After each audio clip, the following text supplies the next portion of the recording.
नमस्कार। निशुल्क ज्योतिष परामर्श केंद्र में आप सबका स्वागत है। जैसा कि हमने 19 मार्च 2026 को जो नव संवत्सर 2083 प्रारंभ होने जा रहा है, इसको समझने का प्रयत्न किया था पिछले एपिसोड में। तो उस समय की जो कुंडली बन रही है उसमें आप देखेंगे कि कालसर्प दोष बन रहा है और उस कालसर्प दोष पर गुरु की दृष्टि भी है। अर्थात जो हिंदू विक्रम नव संवत्सर 2083 प्रारंभ होने जा रहा है, यह कालसर्प दोष के साथ प्रारंभ होने जा रहा है। अब कालसर्प दोष क्या है? तो राहु केतु को सर्प माना गया है, सांप। राहु तो सर्प का सिर है और केतु पूंछ है।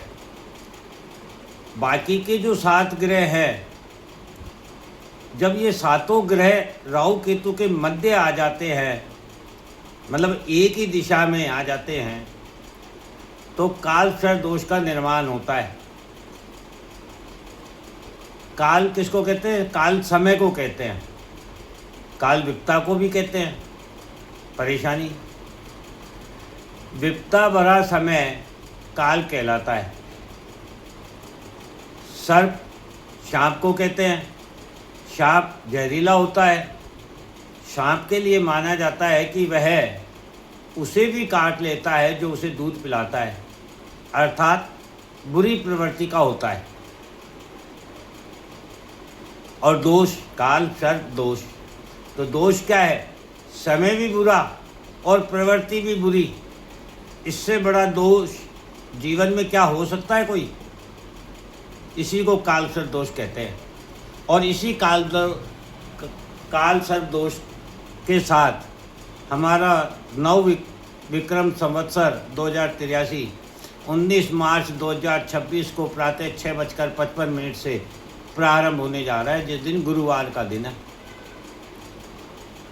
और गुरु ही इस साल के राजा भी हैं, इस संवत्सर के।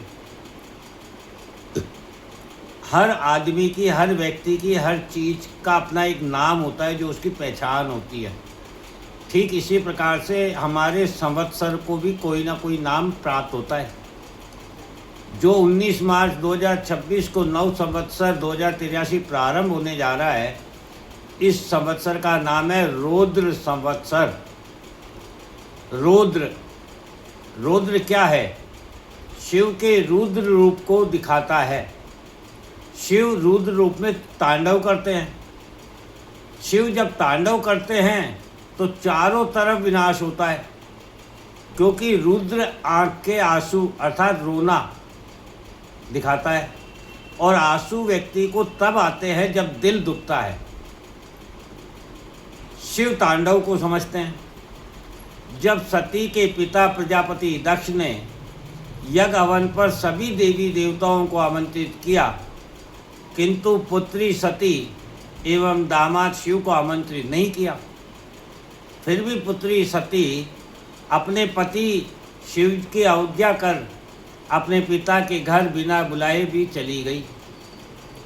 फिर जब प्रजापति दक्ष ने सबके सामने अपने दामाद शिव की आलोचना की, अपशब्द कहे, तो सती अपने पति शिव की आलोचना और अपशब्द बर्दाश्त नहीं कर पाई और हवन यज्ञ की अग्नि में स्वयं को समर्पित कर दिया। भगवान शिव अपनी पत्नी सती की मृत्यु पर दुखी होने के कारण ही क्रोध में आ गए और तांडव किया, जिससे चारों दिशाओं में प्रकृति अनियंत्रित हो गई और विनाश करने लगी। यही रौद्र रूप नव संवत्सर 2026 का है। अब आप समझ सकते हैं 2026 क्या लेके आ रहा है। अब इसमें राहु पर गुरु की दृष्टि है और गुरु पर राहु की दृष्टि है। तो गुरु की दृष्टि क्या बताती है कि शिव को शांत करने हेतु भगवान विष्णु ने अपने चक्र से प्रजापति दक्ष का सिर धड़ से अलग करके उसके अहंकार को समाप्त किया एवं शिव के शांत होने तथा प्रजापति दक्ष के द्वारा समायोज याचना करने पर भेड़ बकरे का सिर लगाया गया। 9 संवत्सर 2083 जो कि रौद्र संवत्सर है तथा कालसर दोष से प्रारंभ हो रहा है, अतः अहंकार चरम पर होगा, क्योंकि प्रजापति दक्ष ने भगवान शिव की आलोचना और अपशब्द अपने अहंकार के कारण किए कहे थे। इससे ये स्पष्ट है कि इस समय हर व्यक्ति का अहंकार चरम पर होगा और इसी अहंकार के कारण विश्व स्तर पर ऐसी गलतियां होगी व्यक्ति से जो प्रकृति के विनाश का कारण बनेगी। विनाश जब अपने चरम पर होगा तभी मानव के अहंकार का नाश होगा और उसे भक्ति की शक्ति एवं आस्था विश्वास का ज्ञान प्राप्त होगा। भेड़ का सिर क्या बताता है? भेड़ एक ऐसा जानवर है जो पथरीले सकड़े पहाड़ की चोटी पर भी अपना संतुलन बनाकर रख सकता है एवं ऊंचाई प्राप्त कर सकता है। क्यों? क्योंकि वह अपनी बुद्धि विवेक का इस्तेमाल नहीं करता है, वह केवल अपने आगे चलने वाले भेड़ को फॉलो करता है। इसीलिए कहावत भी प्रसिद्ध है कि भेड़ की चाल, अर्थात बिना किसी तर्क वितर्क के, बिना किसी सोच विचार के फॉलो करना, बिना सोचे समझे, बिना बुद्धि विवेक का इस्तेमाल किए फॉलो करना, पीछे पीछे चलना, ऐसा ही मानव को करना होगा। तर्क वितर्क के बिना अपने गुरु बुजुर्ग पिता के बताए मार्ग पर धर्म संस्कार को फॉलो करना होगा। ऐसा ये समय हमें बता रहा है। इसका उपाय क्या है इससे बचने का? सबसे पहला है अहंकार का त्याग करें, किसी का अपमान ना करें, कुछ भी बोलने से पहले उसके परिणाम को समझें फिर बोलें।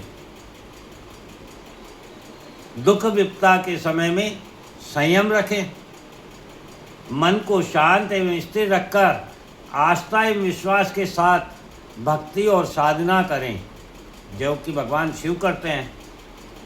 लोभ मोह माया से मुक्त रहकर जो है, जितना है, जहाँ है, जैसे है, उसको बनाए रखने पर ध्यान केंद्रित करें। ये समय वृद्धि का नहीं है, विनाश का है, अवनति का है, अतः वृद्धि संभव नहीं है। इसलिए वृद्धि पर ध्यान देने के स्थान पर नुकसान से बचने का प्रयत्न करें। ऑनलाइन के स्थान पर नगद कैश पर विश्वास करें। दिखावे प्रदर्शन के स्थान पर जरूरत पर फोकस करें। ये समय फिजूल खर्ची का नहीं होकर जरूरत पर व्यय करने का है। शिव भक्ति साधना ही सर्वोत्तम उपाय है इस समय का, क्योंकि शिव विनाश के कारक हैं और सभी को विनाश से ही बचना है। भगवान विष्णु तो वृद्धि के कारक ग्रह हैं और वृद्धि का ये समय नहीं है। इसलिए इस समय शिव भक्ति ही, शिव की साधना ही सर्वोत्तम उपाय है स्वयं को सुरक्षित करने का। तो इस प्रकार से जो 2083 नव विक्रम संवत्सर आ रहा है 19 मार्च को, इसकी हमने व्याख्या की थी। उसमें जो कालसर्प दोष बन रहा है उसको आज समझने का प्रयत्न किया है। इसे जितनी जल्दी हम समझ लेंगे, अपने जीवन में उतार लेंगे, इससे कुछ सीख लेंगे, उतनी जल्दी हमें होने वाले नुकसान से, विनाश से बचाया जा सकता है। इसीलिए इसको हम बार बार पूर्ण रूप से हर दृष्टिकोण से समझने का प्रयत्न कर रहे हैं। अन्यथा विश्व स्तर पर जो स्थितियाँ बनी हुई है वह सब आपके सामने हैं और आप देख रहे हैं, सुन रहे हैं और महसूस भी कर रहे हैं। फिर भी बहुत समय पहले से हम आपको बता रहे हैं कि ये समय अफवाहों पर जाने का नहीं है, स्वयं पर विश्वास करने का है। इसलिए किसी की बात मानने से पहले स्वयं पर विश्वास करें। जय हिंद, जय भारत।